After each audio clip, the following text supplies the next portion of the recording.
Hi everyone, আসসালামু আলাইকুম। চলে আসলাম আরেকটি ভিডিও নিয়ে। তো এইখানে হচ্ছে আমি শর্টকাট নাবিজ বানাবো। এই জন্য আধা ঘন্টা আগে হচ্ছে খেজুর আর দুধ একসাথে মিশিয়ে রেখেছিলাম।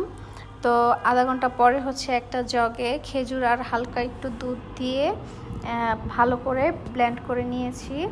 তো এই পর্যায়ে হচ্ছে ব্লেন্ড করা হয়ে গেছে। তো এখন হচ্ছে বাকি 2 গ্লাস দুধ হচ্ছে আমি দিয়ে ভালো করে ব্লেন্ড করে নেব।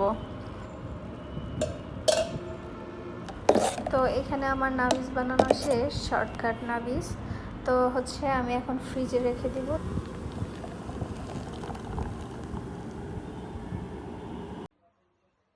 এখন সার্ভ করে নিচ্ছি। এই ছিল আজকের ভিডিওটি ভালো লাগলে লাইক, কমেন্ট, শেয়ার করবেন। আল্লাহ হাফেজ।